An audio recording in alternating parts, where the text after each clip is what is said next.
Welcome to Whispers Beyond, where horror, philosophy, and the unknown intertwine. New full-length stories. Every Friday, your requested nightmares. Every Wednesday, bite-sized horrors. Every Monday. And in the spaces between, whispers of poetry and philosophy. Glimpses into the abyss. Like, subscribe, and listen closely. 6 rivers, one God. The road twisted through the mountains like a wound in the earth, swallowed on either side by towering pines that blotted out the sky. I kept both hands on the wheel, watching the way the asphalt seemed to ripple in the heat, distorting the edges of the world. Beside me, Jake had his feet propped up on the dash, thumbing through a crumpled tourist pamphlet he'd picked up at our last gas stop. "Welcome to Willow Creek, California, Bigfoot capital of the world," he read aloud, putting on a deep, dramatic voice.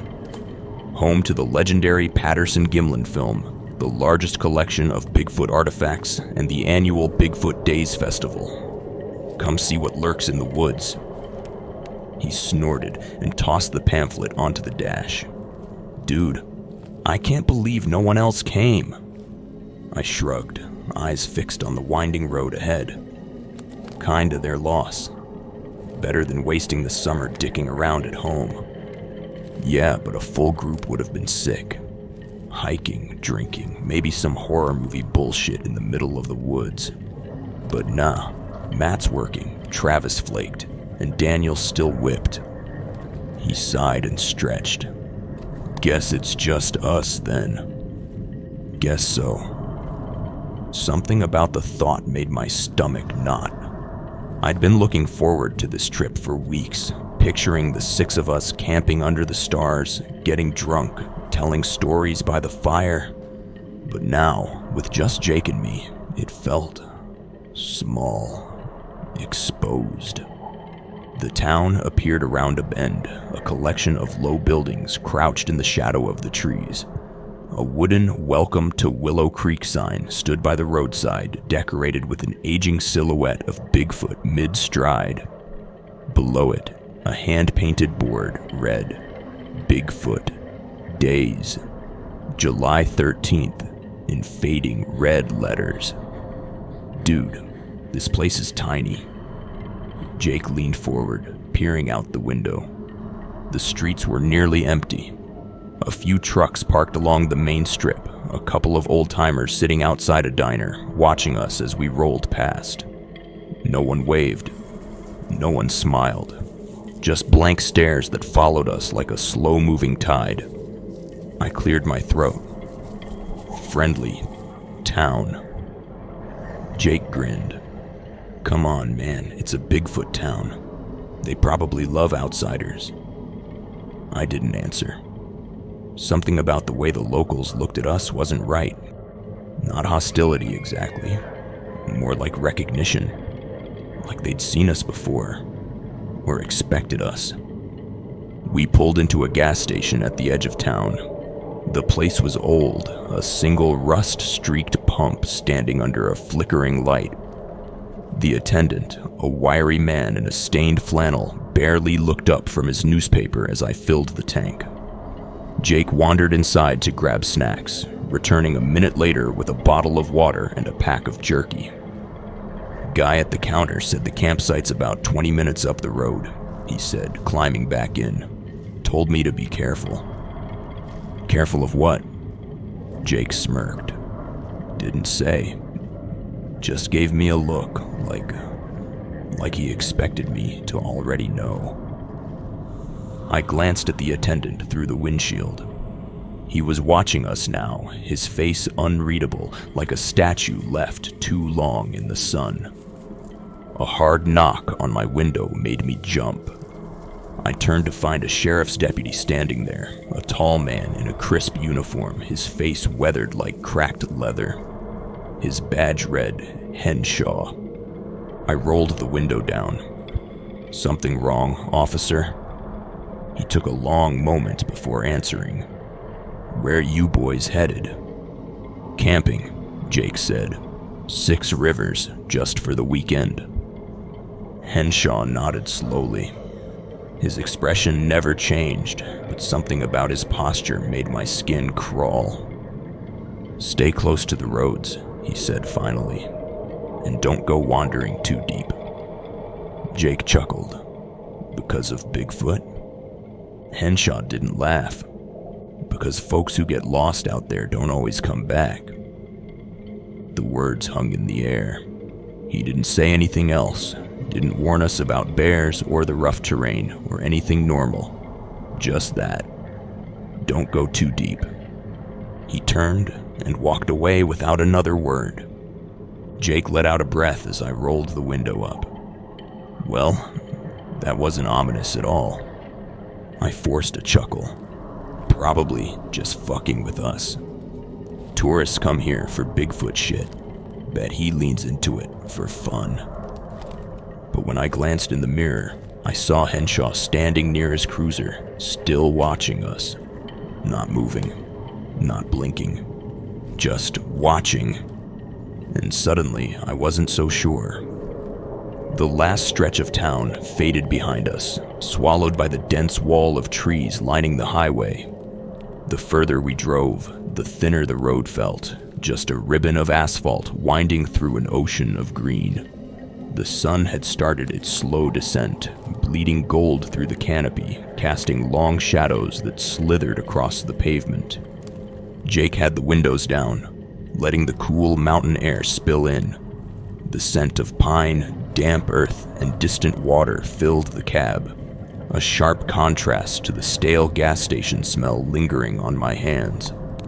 For a moment, I let the tension from town slip away.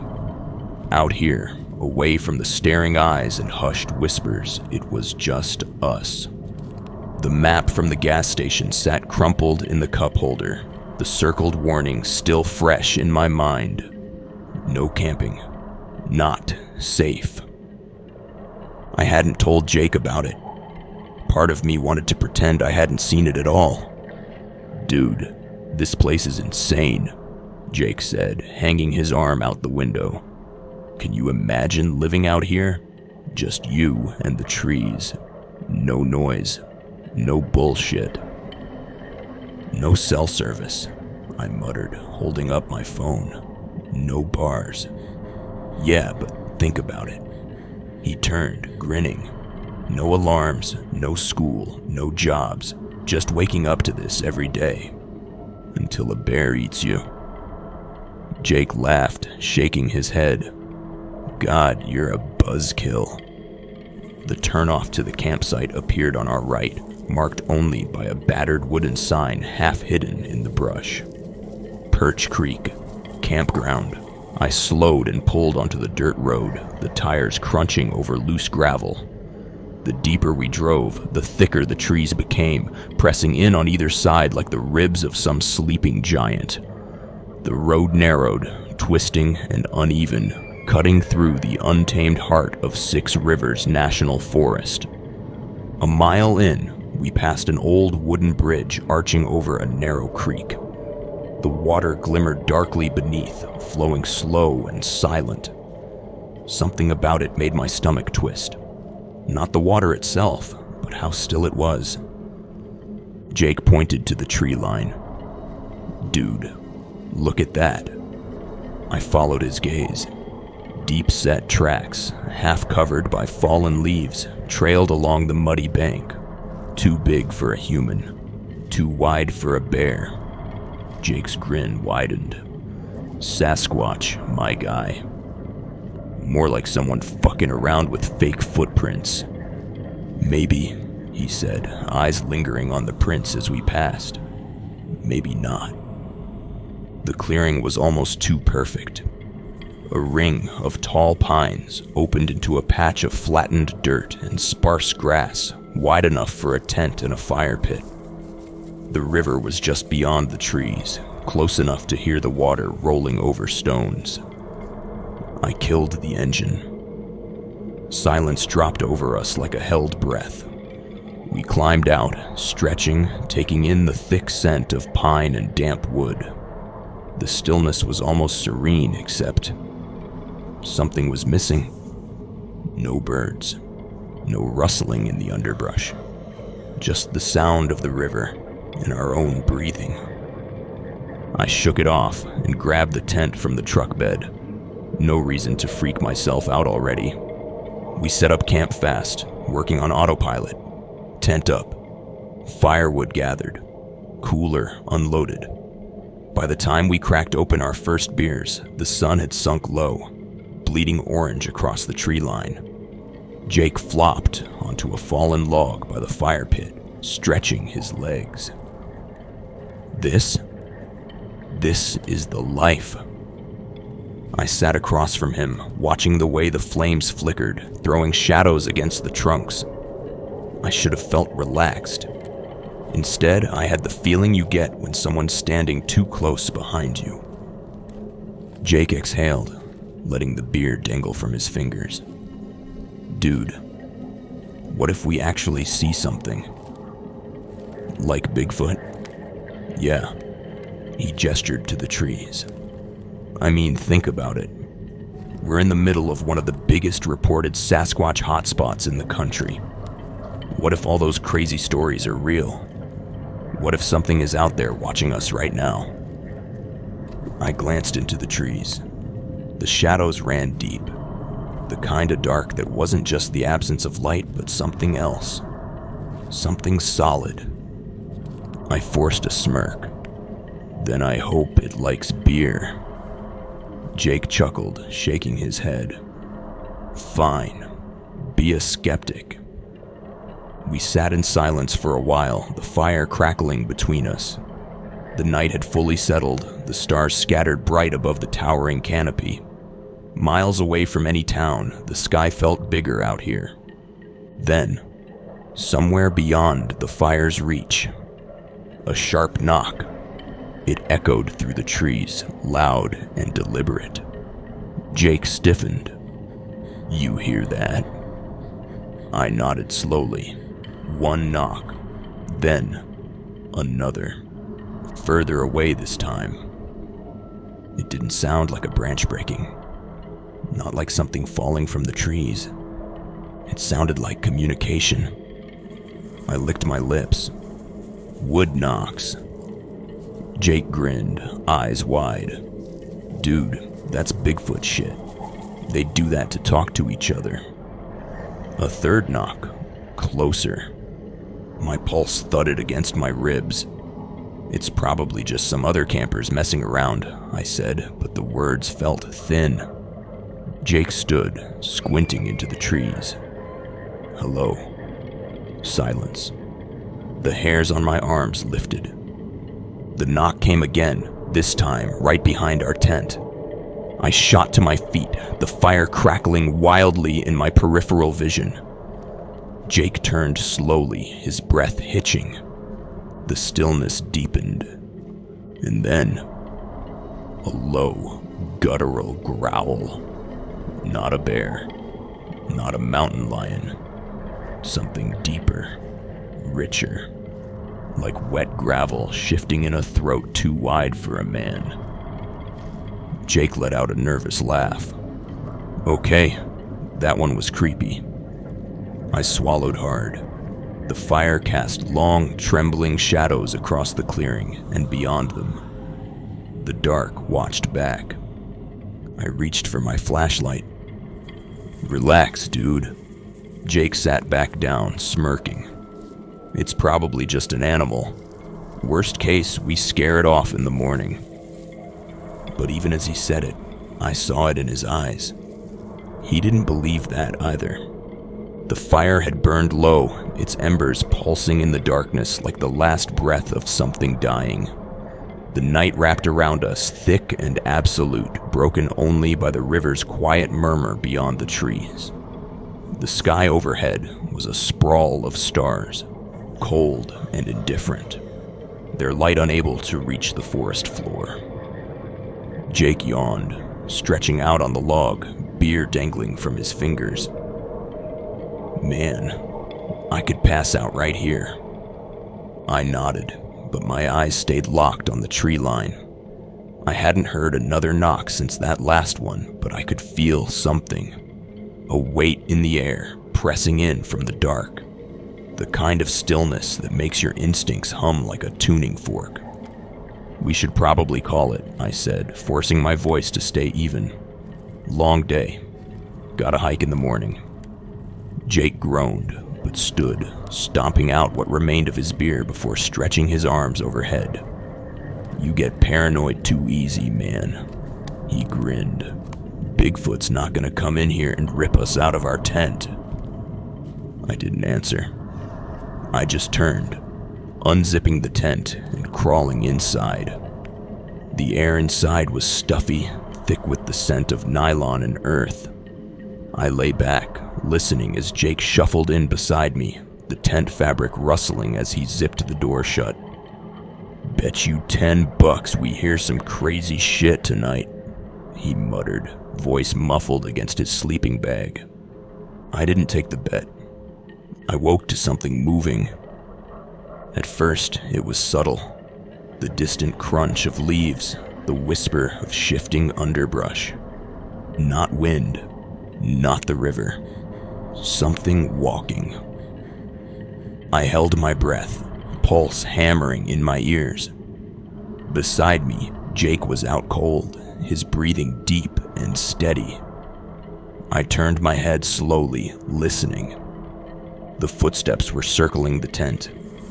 I clenched my jaw. A bear? A coyote? I wanted to believe that, but my gut told me different. It was careful, deliberate, not the aimless shuffling of an animal scavenging for food. It stopped just outside. A long, strained silence. Then, a low exhale. Right against the fabric. I froze. No movement. No sound. The thing outside was waiting. Seconds stretched, heavy and suffocating.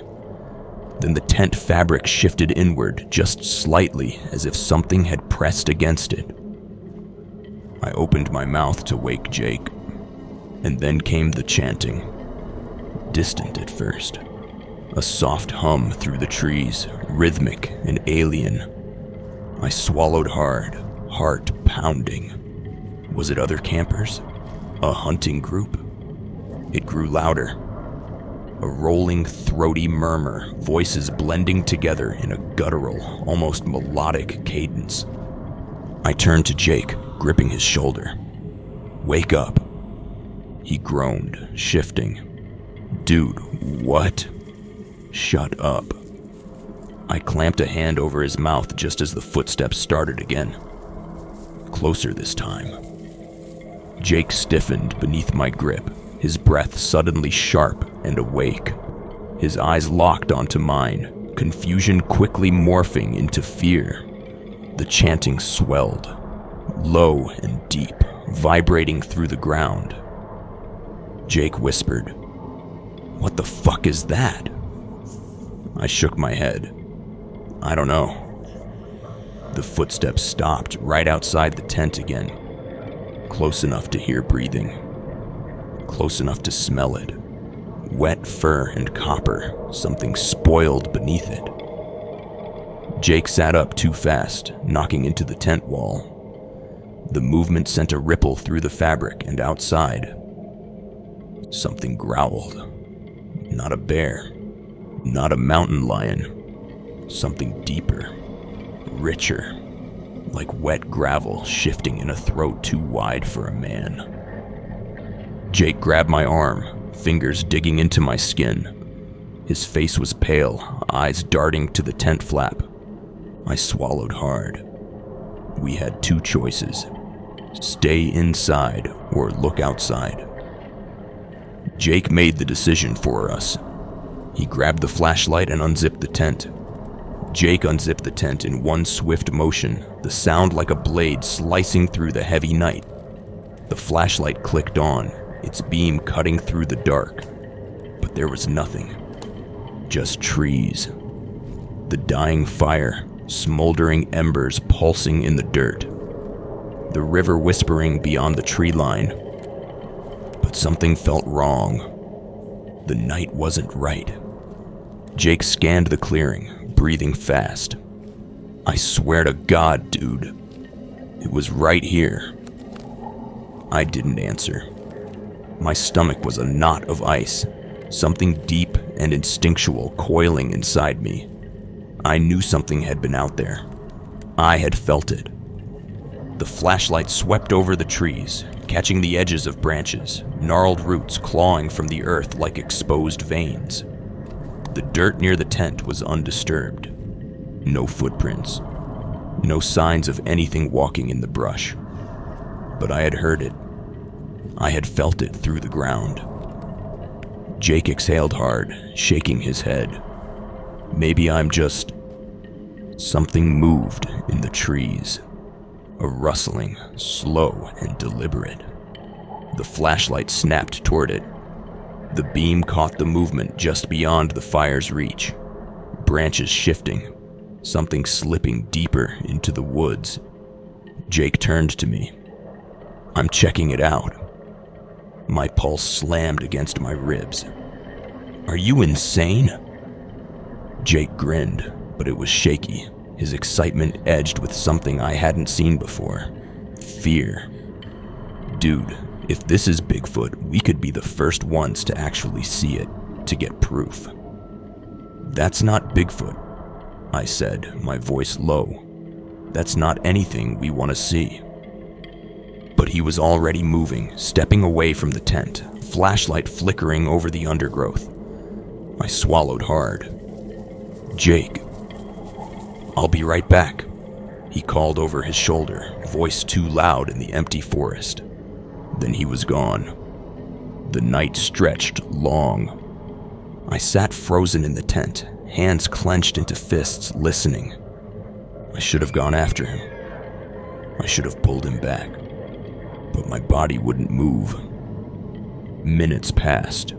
The forest swallowed the sound of his footsteps. The light from his flashlight flickered between the trees, growing smaller, distant. Then, a single scream. Jake's voice, ripped from his throat and cut short. Then silence. Complete, unnatural silence. The crickets had stopped. The wind had died. Something heavy shifted in the woods. Something breathing.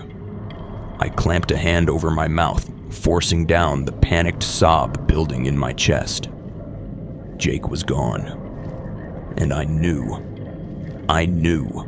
If I left the tent, I wouldn't come back either. I sat there frozen while the thing in the woods watched. I don't know how long I sat there, too scared to breathe, too afraid to move. The silence stretched, thick, heavy, unnatural. Even the river had fallen mute, its whisper lost beneath the weight of the night. Jake was gone. The rational part of my brain tried to explain it away. Maybe he slipped. Maybe he got turned around. Maybe he'd come stumbling back into camp any second now, pissed off and swearing about how I left him out there alone. But he wouldn't. Because I had heard that scream. Because something else was out there. Watching. Waiting. And then the chanting returned. Low, rolling voices, thick with something deep and primal. A hum that vibrated through the ground, through my chest, through my skull. It wasn't just noise. It was a summons. I clenched my fists, forcing myself to move. I had to find Jake. I grabbed my flashlight, hands shaking, and unzipped the tent. The cold air hit my face like a slap. The fire was nearly out, just smoldering coals in a bed of blackened wood. The forest stretched beyond, dense and unwelcoming. And somewhere in that darkness, they were waiting. I stepped forward. The flashlight beam cut through the trees, but the shadows swallowed everything beyond a few feet. The air was thick with the smell of damp earth, of rotting wood, of something faintly metallic. I moved slow, heart hammering, trying to listen for any sound of Jake. But the chanting drowned out everything else. It was coming from deeper in the woods, Every instinct in my body screamed to turn back. I didn't. I followed the sound.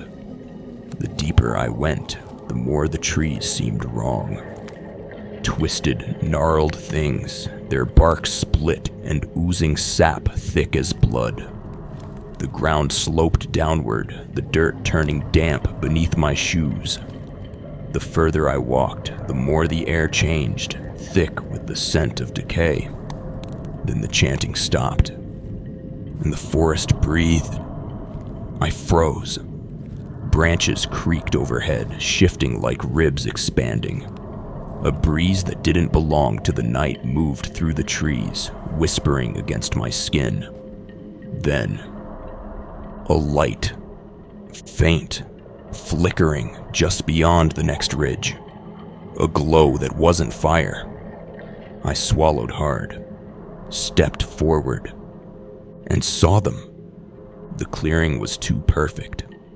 A natural bowl carved into the landscape, hidden from above by the thick sprawl of branches. At its center, a massive wooden effigy of Bigfoot loomed, twisted and towering, built from bones and branches, its face an empty, yawning void. Figures surrounded it. Dozens of them, draped in fur-lined robes, their faces obscured by masks carved from wood and antlers. And in front of them, Jake, tied to a makeshift altar, his wrists bound, his chest slick with something dark. His head lolled forward, blood dripping from his temple. I nearly collapsed. The cult stood in silence, their heads tilted up toward the towering effigy. One of them stepped forward. A man in a sheriff's uniform. Deputy Henshaw. The realization hit me like a punch to the ribs. They weren't worshiping Bigfoot. They were feeding it. I couldn't move. Couldn't breathe. Henshaw raised a curved bone knife, the blade catching the glow of the unseen firelight. Jake stirred, barely conscious. Ethan. The cult began to hum again, their voices deep and rumbling like the ground itself was speaking. Henshaw placed the knife against Jake's chest. I stepped forward without thinking. Stop! The chanting stopped. Every head turned toward me. And in that silence, something stepped into the clearing. Scene 6, the summoning. Every head turned toward me, their wooden masks tilting in unison. No one spoke. Not a gasp. Not a shout. Nothing. They just watched. I took a step back, every nerve in my body screaming to run. But the moment I moved, Henshaw raised the knife. Jake let out a weak, shuddering breath. Wait. The blade came down. A sickening, wet sound. Jake's body jerked against the ropes. A sharp, ragged inhale. Then his chest collapsed inward, breath leaving in a single, final exhale. I staggered. No, this wasn't happening. The firelight deepened, its glow turning an unnatural shade of red. The trees groaned, shifting, branches curling toward the clearing like skeletal fingers. The ground trembled beneath me. The cult did not move.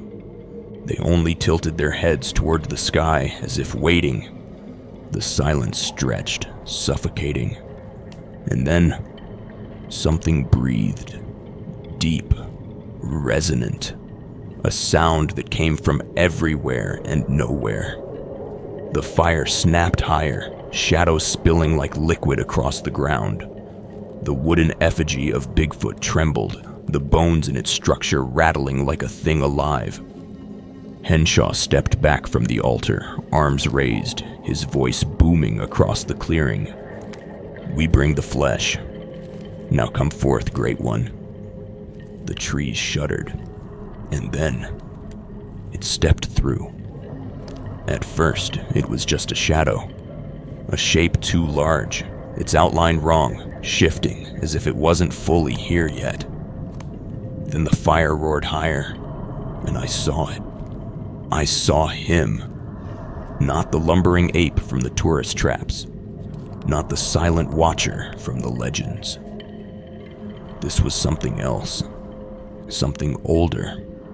Its frame was immense, towering beyond the trees, yet it did not disturb the branches as it stepped forward. A shape that looked human only in the way a corpse resembles a living man. Its limbs too long, too sinewy, the joints bending at subtle, unnatural angles. The fur wasn't fur. Not really. It shifted, writhing, slithering across its flesh like smoke curling from a dying fire. But it was the face that shattered me, because it didn't have one. Only a vast hollow expanse, a gaping void where features should be.